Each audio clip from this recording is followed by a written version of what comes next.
Good morning. Today we have for you a new friend of mine, Esther Joy Goetz. Did I say that correctly, Esther? You did. Yes. And does anybody ever call you Esther Joy? I was called that all of my life by my mom. Really? I'm I, Sue. I'm Sue Ellen, and my mother always regretted. She said, "I regret we stopped calling you Sue Ellen after kindergarten," but I didn't because there was some bad character in Dallas, I think. oh, right. Before your Yeah. time, perhaps. I met Esther on Instagram. She is a fabulous Instagrammer, and the name for Instagram is Moms of Bigs.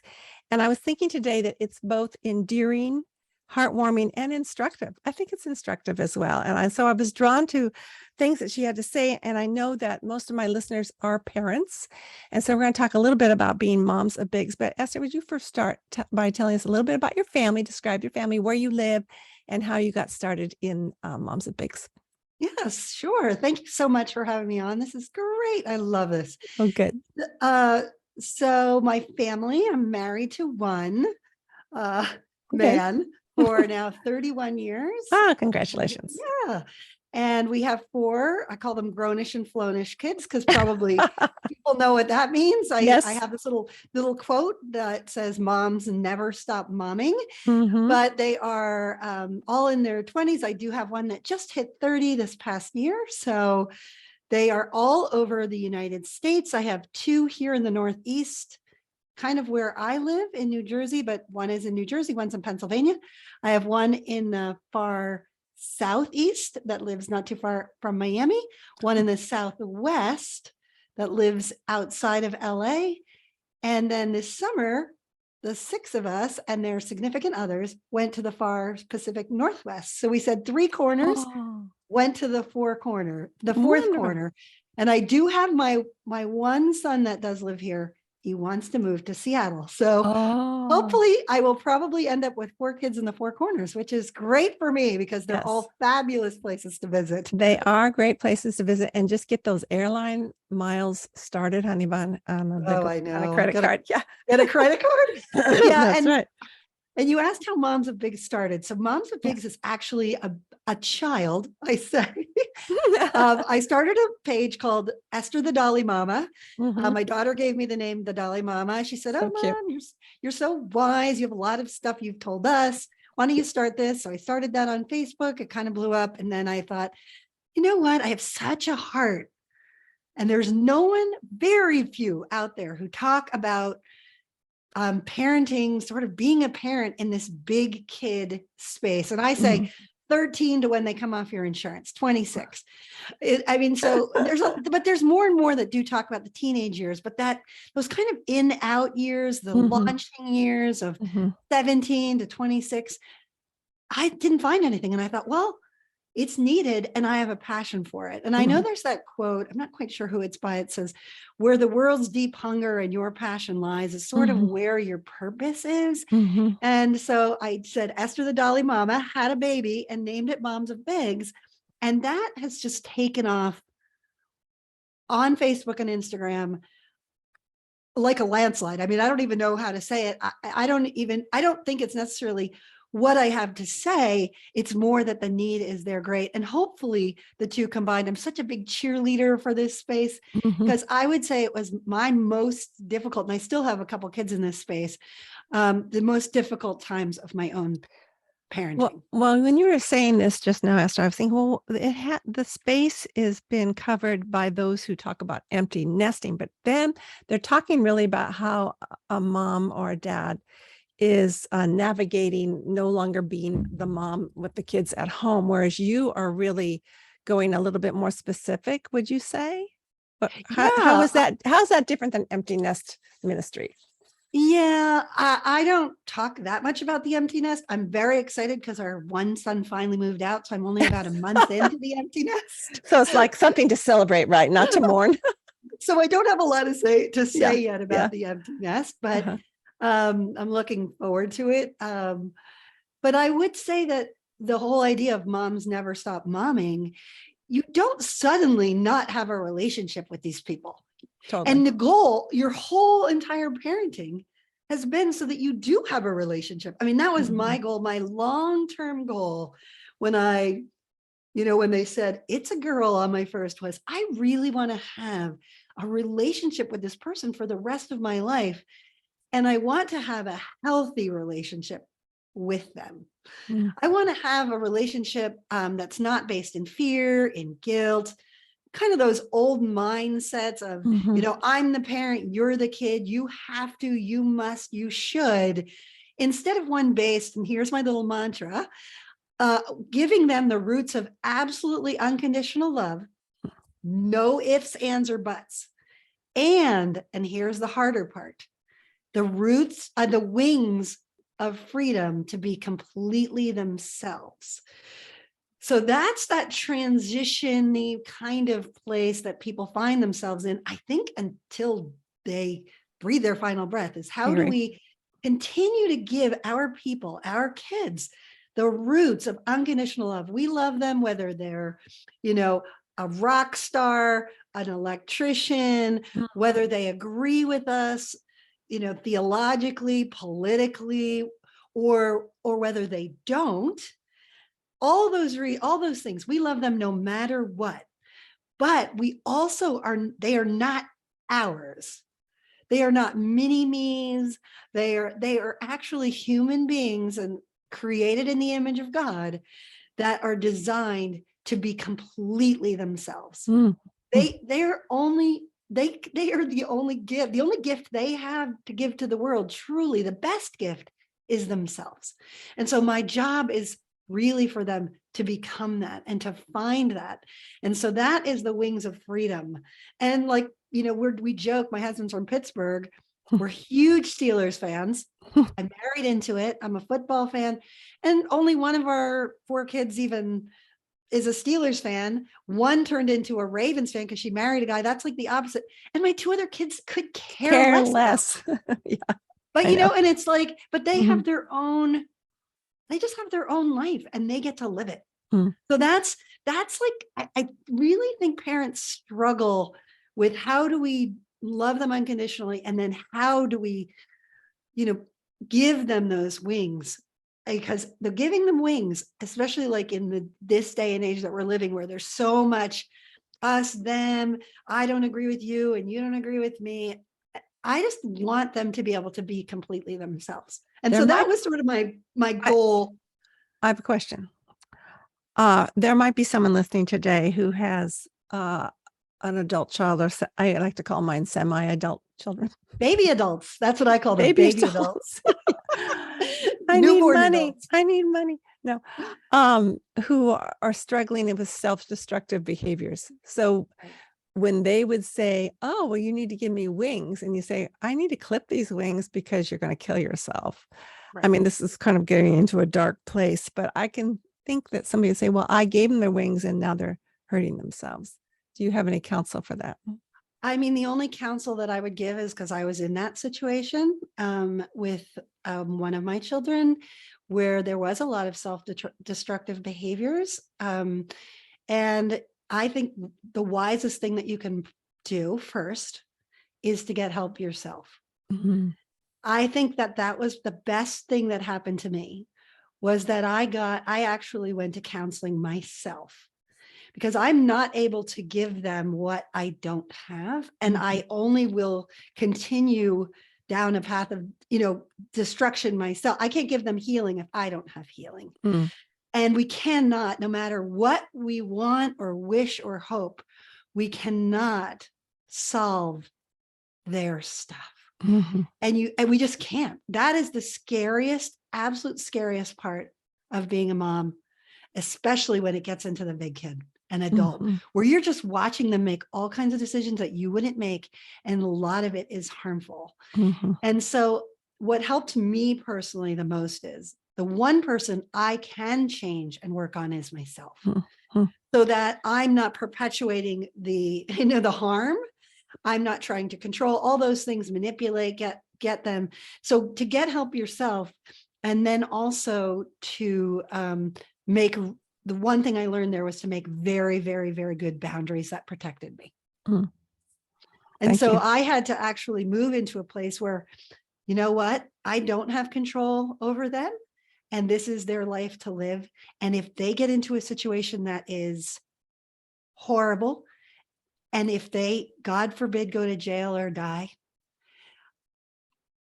the crazy thing that I told myself was, if they're in jail, then they're safe and they have a chance, of a second chance. And if they die, they're safe because they're with God. Yeah. And I had to really give that up. And Mm. this is something I'm actually talking about from a very personal, and thankfully that child is doing really well now, but I didn't know that for 5 years. Mm-hmm. It was a 5-year process of me. Oh my gosh, I still have to give you the roots of unconditional love, and I still have to give you the wings of freedom. There's nothing I can really do. Mm-hmm. Mm-hmm. But he knew that we unconditionally loved him. And he knew that we were there to support him fully, 100%. But he also knew that he had to kind of reap the consequences of his freedom. That's what happens with freedom, right? Mm-hmm. I think a lot of parents have a hard time thinking, well, why would I need to go to therapy? This is my kid's issue. No. And so I really appreciate the fact that you go to therapy also because, well, I just think therapy is wonderful. And I think I've been once and I thought, wow, I wish I could afford this. This is really good. And my youngest is a therapist. And so we get free therapy even when we don't want it. But yes. But the cool thing is that if you have to really humble yourself before the Lord and say, and also not take on the blame. I think as moms, we immediately, as soon as the baby comes through the birth canal, we start feeling guilty. And at least I did. I remember my mom, bless her heart, she just said, boy, Bonnie was three days old and she was changing her. And she said, her feet are so cold. And I burst into tears. Well, for one thing, you're sleep deprived, but it's like, oh my gosh, I feel guilty because her feet are cold. And now there's been a whole lot more things I felt guilty about with my daughters than about their feet being cold, but we automatically go there. And that would be yet another reason to go to therapy, to say, what part of this do I need to take responsibility for and ask forgiveness for? I have actually told my oldest daughter, I just want to ask forgiveness for everything because you were our firstborn and we practiced on you. And because we have a really good relationship, she said, oh, that's okay, Mom. It was very sweet. Me too. In fact, very interesting that you say that, because I think everybody thinks, oh, I'm going to go to therapy and find out that I've done everything wrong. Mm-hmm. And I think the really important part for me in this particular scenario is there are some parts for me to own. That number one, I have to ask forgiveness for, and number two, I have to forgive a former version of myself. Oh, and that was my oldest said to me, Mom, be tender with the former version of yourself. You didn't know. Mm-hmm. And then take ownership of that, but not fall into the, oh my goodness, it's all my fault. Right. I'm the worst parent. There's a million things that happen to these kids. Mm-hmm, mm-hmm. And there's a million things, like they come out of the womb a certain way. There's all kinds of places that speak into their lives. And we're just one of those places. So we take ownership. They take ownership, and hopefully they end up taking ownership. Thank goodness the one who was struggling, my son, he did go to therapy and got some help. We found out that he had severe ADHD and was just trying to regulate it all. Mm. We had no idea. He was 20, 22. Mm. I mean, so just an interesting take. Like, he didn't need to really blame himself either. Right. And so when we sorted it all out in a safe place, and then he apologized, our relationship is so much more beautiful now. I have a lot of PTSD. I'm not saying I don't have PTSD. Every time he says, hey, I'm like, oh my, what do I have to do now? My heart races, because and they will say this, that is one of the hardest parts, when you watch your child make decisions that are going to be harmful. Mm-hmm. To them. It's terrifying. So not to make any light of it, not to say like, oh, just go to therapy and it's going to be fine. It's like, no, this is years of work and prayer, and, figuring it out, and therapy, lots of work to get there. But I always say there's always great hope. The second chance, the third chance, the fourth chance, there's always great hope, always. And God models that for us, because he's a God of so many different chances, infinite hope, and millions of chances. My oldest brother was the black sheep of the family for many years. My mom cried all the time. And later on, I remember at her memorial service, oh, he came around, by the way, but not till he was 27, which sounds so young now. But at the time, you don't know, like at the beginning of those 5 years with your son, you don't know things are going to turn around. We don't know. And so Hyatt said, well, I'm just glad mom forgave me. It kind of makes me cry, you know. And I was talking to him recently and he goes, well, my respect for mom grew exponentially as we both got older. So it's almost like the maturing of Hyatt and my mother becoming more relaxed, you know, because you see the grace of God. My folks would always say, oh, we're not sure how these kids turned out so great. Well, of course, they're our biggest fans, but not everybody has parents who are your biggest fans, you know, and they go, and you guys love each other. I go, well, Dad, I think we love each other better on email sometimes. And he go, what? He didn't quite get it. But, you know, we're just normal people with the grace of God and good parents who loved us, but we all make mistakes. Someone might say that the definition of a mom is a control freak because we so want things to go well. And some people are more control freakish than others. As you've grown as a parent, how have you grown as a person, Esther? Oh, wow. Okay, that is a really good question. Well, I have a lot more, so don't go on and on. Okay, I don't think that you can help but grow as a person. My kids have expanded my view of humanity, generosity, inclusivity, and how big God is. That's just what's true. They have changed me in ways that I would have never understood when they said it's a girl. And they have been my greatest teachers when it comes to doing this life thing. Oh, isn't that beautiful? Oh my gosh. I adore them. I adore, and I can tell you do, because I follow your Instagram and I adore mine too. And I always cry a little bit when they leave. So I set up a movie to watch with my husband. So I get over it because I don't want them staying here the whole time, believe me, because they go, what's for lunch? What's for dinner? I thought, how old are you?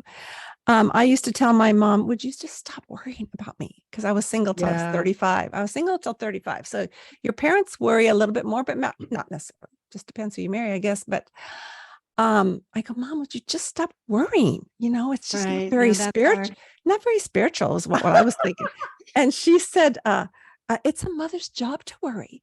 And I go, oh, brother, you know, that's just go have your quiet time, Mom, or something like that. You know, I wouldn't say that, of course, but because she wouldn't like it.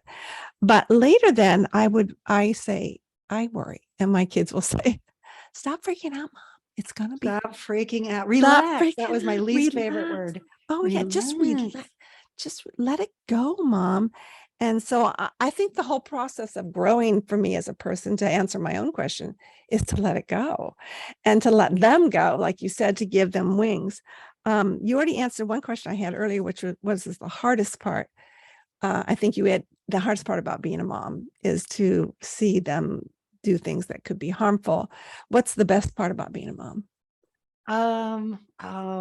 So many. A friend of mine asked me, like, why should I be a mom? She was contemplating whether or not she should have kids. And it was a couple, actually, my husband and I mentored when they were engaged. They got married and they'd been married like 5-6 years. And at that point, and she's like, Esther, tell me why I should have kids. And I said to her, well, it's not safe. And but it's good. It's not safe, but it's good. And it's good in all of the ways that I would say are stretching and growing, but you get love and joy and hope, and you get things that you can never get if you're not one. And I would say that the best part for me, it happened when my fourth was born. She was unconditional love in a body. She still is. And I would say that she helped me to unconditionally love myself. Wow, what a gift. And that has happened with the rest of my kids as I gave them opportunity. I didn't know, and they unconditionally love me. So when you have unconditional love in your life, why wouldn't you want more of it? Right? Those are the people I want to be with. And that's why I always say, that's why my mantra is give your kids the roots of unconditional love. Because when you have unconditional love for them, when people feel unconditionally loved, they want to be with you. Mm. They want that in their lives. There's no like forcing people to be with you on a Sunday or on a vacation or whatever. They want to be where they feel unconditionally loved, not smothered. There's a big difference. Yeah. That's why it has to be both. Well, I was thinking that when I became a parent, that's when I wouldn't say fully understand, of course not, but I understand more fully my relationship with God. Yeah. Because that is the epitome of his love for us, is unconditional. Wow. And we put so many conditions and stipulations on, well, I don't really like that person, or that person's so annoying, or if they'd only change. And God's saying, I just love you. I love you. I love you. I love you. And I years ago, I was just struck by, I had taught the book of Ephesians like a couple different times. And but this, I think, was just in my reading time, Ephesians 3, where Paul is, praying that we would understand the depth and the width and everything of God's love. I can never remember all the height. I was not a math major, but anyway, it was all big, right? And I thought, if Paul is praying to understand the love of God, I am going to pray that as my number one prayer for my children, that they will know the vastness of God's love for them, because after I die, or whatever decisions they make, poor or good, that is what will hold them in good stead. And you as a mom, and me as a mom, we are representatives of the vastness of God's love, even though we can't do it as perfectly. So it's really a great privilege. I too have friends who are saying, I'm not sure we'll have children. And I don't want to ever come in negative, like, well, that's kind of selfish, because it's not. I mean, it's hard. You're right. It's not safe. But I never even wanted to have children. I just wanted to have sex. So I got married, and then I had children. That's perfect. I'm not sure I've ever said that on the air, but why not say it on the air? And then I had this third one at almost 44, and I go, what? And she is magical. God is so good. I don't know if you've heard this expression by Philip Yancey. He talks about breaking the chain of ungrace. And I talk about that when I speak on hospitality, because my mother was the queen of hospitality. But when I asked her once, I was sort of like doing an interview with her back when I first started speaking on this, like 25 years ago. She said, oh, no, I wasn't. I didn't know anything about hospitality. My mother never had anybody over. We didn't have enough food for ourselves, much less. And my mother was grumpy. I mean, she told me all sorts of things that I didn't know. And I go, well, then how did you become this way? But see, I was 4 or 5 kids, Esther. So by the time I came along, she had learned it. So when I talk about this phrase of she broke the chain of ungrace for herself, because she saw the value of it. So what steps do you recommend to a mom who may want to do something different? Not to get into something too deep here, because you're not a psychologist and we don't have the time. I was a psych major. Well, that's pretty good too. I was an English major. I'm not sure what that means. Is that, what would you recommend to someone who goes, you know what, my mom was good, but I don't want to raise my kids in this particular way. I want to break some sort of I want to change the legacy, to go into with my podcast theme here. What would you say? So I love that I've written a whole blog actually on this whole getting rid of ungrace. Believe it or not. And that is actually a great place to land right here, because I think that, as well-meaning as my parents were, generations before them, I think everybody's well-meaning, but I feel like I was raised definitely in this space of I had to perform in order to be accepted and wanted and loved. I was a praise junkie, and then it kind of morphed into this place where I had to earn approval and love, from those in my path. And if I didn't do those things, then I didn't deserve anything, and I actually deserved to be punished. And that's kind of that ungrace space. And it makes sense to me why I strive so hard, and why, like even you and I talked about, why sometimes I want to give up. It's like, oh, I'm not getting any kind of praise for all this work I'm doing, or any kind of, I don't know, acceptance for all this effort. And then, you get these children and you move into them becoming adults. I think I do only want them to live in this place where they belonged before they behave, which is grace, that they don't have to do anything to earn my love and acceptance, so that they can then live from a place of love and belonging and acceptance instead of for a place of love, belonging, and acceptance. Because when we live for a place of love, belonging, and acceptance, like I have for so long, and I think not just my parents, but the systems I was in, school, education, religious, whatever, you're just constantly striving, and it's almost like a big stranglehold around your neck.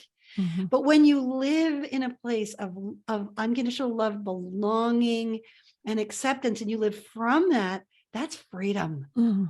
Then you live in a place of freedom, and then you can become your complete self. I mean, then my kids are like, I can go out, I can move to the four corners of the country, and my mommy's not going to go, don't do that. You don't want to do that. That's unsafe. That's not good. You know, that won't make me happy. I can grieve that they're far away, but they still belong to me no matter what. I can, and I have to do my own job of grieving there. I can maybe watch them do things that I wouldn't necessarily do, or believe things I wouldn't necessarily believe, but I can still love them with no strings attached. They're still completely accepted by me.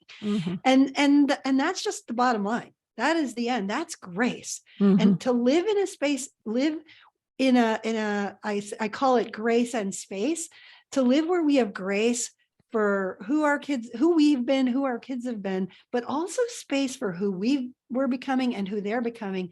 That's wide open then. That is wide open. And that's a good landscape for me to stay in as I'm navigating, now really adult kids. Not only that, that's when they'll come back and talk to you. Because if you feel condemned, you're not going to share your struggles, because you'll just feel further condemned. And to give grace to our older generation parents, they didn't talk about things like this. No. Until they got older and they became more true to themselves as well. And by then, all of our raising was done, right? So I totally offer grace to those who've gone before my own parents, who are imperfect, but did give that grace as much as they could. Let's put it this way. And I'm giving it as much as I can. I'm giving it as much as I could. Another question: as you parent in different seasons, what has helped you most in raising your kids and switching? It's almost like we have a different role. I would say we have our roles changed, because when your kids were 3, you didn't say, have wings, go across the street. No, exactly. So it's age appropriate wings. Okay, age appropriate. Big one, another one. I know, because I went to Brazil for 2 years, and my mother cried for a week, and I go, why? Because I was having a blast. I was being a missionary, and then my kids, moved to San Francisco, and I cried. So it's just so funny. But it is age appropriate. Age appropriate. So what has helped you though, as a mom, to navigate a different age appropriate season? Like, to me, I call it a season, because it's almost like a role. Our roles change a little bit. We have to. 100%. Okay, good. So what helps you to do that? Well, and I say it's like one day, one moment, one decision, one step at a time, right? One season at a time. You don't have to have teenagers when your kids are 3. You don't have to worry about teenagers when your kids are 3. So you do what's good in that season, and you plant little seeds as they go along, little seeds of this, little seeds of unconditional love, little seeds of freedom. Hey, you don't get to run out on your bike by yourself, but hey, do you want to go in and choose your clothes for kindergarten? You know what I mean? Do you want to go in and choose your clothes for kindergarten? Hey, do you want to have a play date across the street? Yes. And then you just keep planting seeds of like unconditional love and seeds of freedom, so that they know that at some point, and this is my favorite thing, that those will bloom in their hearts one day. They're going to bloom. So the biggest thing I could say is keep the end in mind. And I still have an end. My end is now, like, I have grown kids, but I keep thinking like 10 years, 20 years down the road, I still want them to be like exactly what my daughter did last night. She has a little 4-year-old. She said, Mom, this happened at, the babysitter. What do I do now? And I was like, oh my gosh, this is, I just get so thankful and excited because she just trusts me and I trust her. And then sometimes I'm like, Sarah, what should I do with this? And she helps me. And so Yeah. moving, I think and she's cute. She's a second grade teacher. And so she says, we're all learners. This is her little class mantra, and we're all teachers. And Mhm. that's kind of what you do along. You're always going to be a learner and a teacher. When your kids are 3, you're learning all kinds of things. You're teaching all kinds of things. And then they're 8 and, you're teaching differently, or you've moved into more of like you're a protector. Then you're sort of, I don't know all the different roles. And then at this point now, people say we're in the coaching phase. I just say, I'm kind of not even in the coaching. I have to be in the like agendaless stage where I don't have any more agendas. I'm not even coaching. I'm only there when they ask. Mhm. It's like I'm there and they know all of this and I've done all this work. And when they ask for a recipe or advice or whatever, they know that I'm there. Now, a couple of them still in the coaching phase Yeah. with, Yeah. I still have, but yeah, so I it's love just that because long, slow. when I have an agenda, I get disappointed or I Oh, get yeah. frustrated. And that's true with my husband. I have an Oh, agenda. yeah. You're With supposed to treat me everybody. like this. Yeah. And so I so admired, before I was married, I admired my sisters-in-law. Both of them had have wonderful relationships with their kids. And I thought, wow, they're more like friends. And I was so much younger. And then later I thought, it's turned out it's pretty well. I mean, some of my girls share more than others. It's just who they are Oh, as a yeah. Just person. And personality. also some are not as grown up in that area as well too. But Yeah. they have become friends. So that I can't have an agenda, if I want to say, and if I try, and I if I even if I try to cover it up, we're so good at manipulation. It came back with Eve started us off on this. We're so good at hiding something, but they're so quick and they know what's happening and it turns the wrong way. So it's just better. It's kind of like offering your life to God every day. Lord, what is it you want me to do today? And there's no agenda that I'm giving the Lord. So I don't want to give it to my children as well. And then that's when they'll want to come back and talk to us. Oh, yeah. What do you feel is your legacy? Since this is a legacy podcast, you I have a know. I've been mulling over this question. Actually, I knew you were going to ask it all day. And I would say I just do want, this is kind of my mantra. Another mantra I've had as a mom. I'm a writer and you're a writer, and I just love having my voice out there. I'm happy to come on the podcast. I want my voice.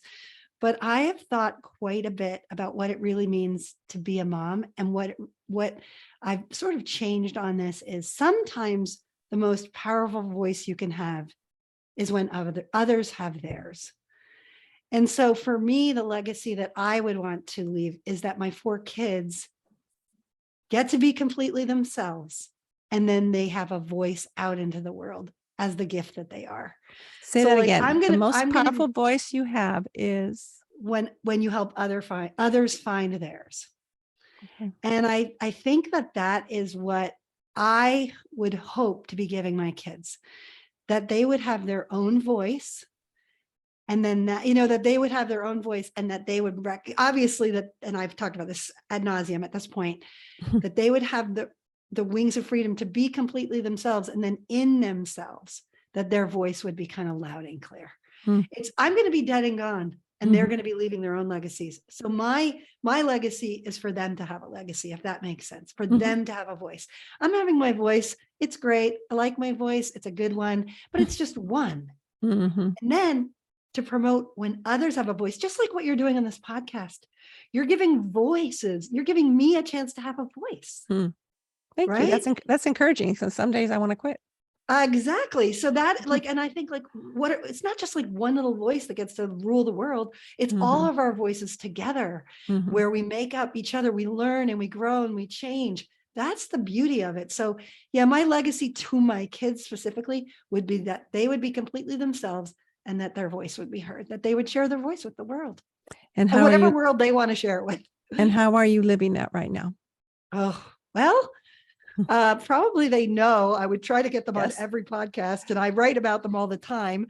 And in fact, it's interesting to be able to say this, like you just said before, they're so completely different. And so one is a high introvert, and he would come on, he would talk, I would share on a podcast if I asked him to, and they allow me to write about them all the time, but others would not. And Yeah. so they need to be able to have their own voice and whatever Right. that voice means. And so allowing them and giving them room to be themselves and having to navigate that. They're not me. Mhm. They're not me. And so, yeah, I'm trying very hard to let them be them no matter what. And that means our introvert son who moved out, he's willing to have dinner with us maybe like once every couple of weeks, even though he only lives 20 minutes away. He's like, Yeah. yeah, I mean, he's Yeah. he's a high introvert. So yeah, that's how I'm trying to live it out now, is really constantly reminding myself that the end goal is a relationship with them, and the end goal is for them to be completely themselves. And I got to make tiny decisions every single day. And Mm. boy, they remind me when I forget. Yeah, me too. They're good little Um, checkers. They're like, You remember that thing you have on your you remember that thing you have on your Mom's a Big page? Well, I don't feel like I could be myself right now. Oh Okay. gosh, I know. That's the bad thing if they read your stuff. Yes, it's You've probably beautiful. answered this already, Esther, but in a few words, what challenges did you need to overcome to pass along that legacy? The control freak, like There you we go. said. Absolutely 100% the control freak. And I Mhm. think the control freak comes from fear. Oh, totally comes from fear. And fear comes from love Right. often. You're right. It can also We come. worry so much because we love so much. And then it gets warped. Right. Yes. It comes Mhm. from love. We love. So then we have fear. And then we have fear. And then the twisted version of love, which isn't love at all, Right. is control. As control. And also I was thinking that some people fear because they fear what other people think of them. And that's because they were not loved unconditionally, or Absolutely. they may have, but they didn't accept it, or they didn't know that God, Couldn't accept it. or they didn't understand God's all Right. encompassing love. And so when you're that way, then you can't really love with freedom and without fear. No. So Yeah. control, the control So, freak thing was the yeah. biggest. Absolutely Yeah. 100%. And so you're totally over it now. Is that right? Oh my. Just thought I'd throw that Fits in and, there. fits and starts. It's better, but Yeah. Bits boy, and I'll starts. tell you, I know when it comes back in, when I, like yesterday, mostly comes in my head because I don't necessarily want to say it to my kids, but I Sure. spin around in my head all the time, like, oh no, what if they're not doing Mhm. this or that and this and that? And so it's more of an internal control. Mhm. I am spinning, spinning, spinning. And then it does come out. Like even last weekend, Mm. I said to my husband's parents are very elderly, and we were supposed to go away to see them. And I said to him, well, they're going to die. And he was like, oh my gosh, what are you trying to control me? And I was like, you're right. Totally sorry. That's your decision to make. But yeah, so fits and starts. Fits and starts. Fits and starts. But thought I you said totally bits. know when it's happening. The awareness is Yeah. completely there now. Yeah. And if it's not there, I'm being called out on it. Believe me. Yeah. And we want to be, even though it's painful. We want Oh, to be I because it makes it. welcome it. Yeah. Yeah. Well, I don't say I will welcome it, but yeah. Oh, yeah. Well, I welcome it only in that hopefully it would make me better and stop doing this stuff that's going to ruin it. The last question is, how does your life embody God's welcoming heart? And I don't mean just hospitality. I mean God's welcoming, inclusive. So when I saw your question on this, I thought about the thing that was said at my 50th birthday. My husband was so great. He had a 50th birthday for me with a bunch of people, and I'm a words of affirmation person. So everybody got up and said something. That was all I needed. I didn't care where we were, what we were. They just said. And a friend of mine said to me, she said, you're the opposite of a mean girl. You're one of the most inclusive person I have ever met.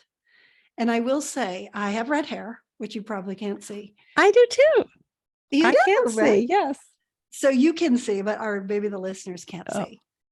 And as a little girl, I felt always on the outside because I had red hair. And something in me as a little girl knew that was wrong, and knew that we never, ever need to exclude anybody. And I knew in my core, in my gut, really in my bones, that God loved me no matter what, even with my red hair and my very talkative mouth and all those things. But I knew I had some, like, I think the Bible talks about the anchor of hope for your soul. I had something inside of me that was sure, probably my learning about Aslan and all that good stuff. But I did have that, and I knew that my job was for other people to belong. And so it's almost so it is so hard for me to like make boundaries because of that. That's also another thing I've had to get over.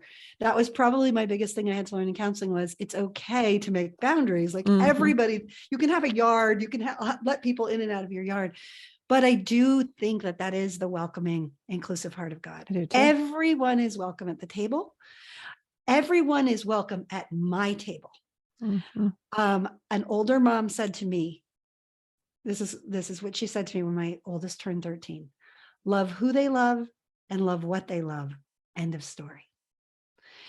It's been hard for me at times because, you know, who they love, like friends have been like, oh, they're a bad influence, or partners. I'm like so nervous about their partners.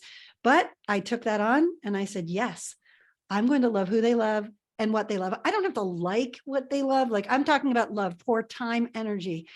And, you know, it's hard because when people break up with people or people move on, my heart is broken because I love that person. Me too. I love them, but I want everyone to feel included at my table. I don't care who you are. I don't care. You are welcome at my table. And it made my heart so happy when that woman said to me at my 50th, because I thought, oh, that's exactly who and what I want to be. And that she recognized that in me was just huge. So yeah, oh my gosh, because God, that's who he is. He is. Yeah, that's the name of my new book if I ever decide to write it. It's called what is it? Include, Connect, Invite. So there we go. I love I'll have to quote you. Yeah, well, we'll see. I'd rather have a party than write about it. So that's my problem. Yeah, me too. And I still have Christmas presents in the garage for boyfriends that we're broken up with. So I'm hoping they'll come back, but you just never know. Oh my gosh. Oh my goodness. But that's part of loving, right? I mean, it's part of loving. Yeah. It's part of welcoming is when loss. And I would say, yeah, it's not, you know, it's not safe, but it's good. It's always good to love. I told my mother as a child that when I turned 16, I was going to dye my hair black like my Barbie doll. And she got so nervous because red hair was like so special. But and it wasn't in style, you know? No, it wasn't in style. And now it is. And who cares, right? But that's because I'm 70 and I don't really care. But thank you. This has been so much fun. And, yeah, it's been great. And I know your words will meet the hearts of all my listeners because we're all in different seasons of parenting. And even if we're not parents, like God hasn't blessed our womb or we're not married, I love being an extra parent. I have lots of extra children, and I bet you do as well, because they feel welcome at our table. And that's been a blessing to our children that we're both that way. So Esther, you've been so much fun, and I hope we can continue our relationship, and thanks for your time. Thank you.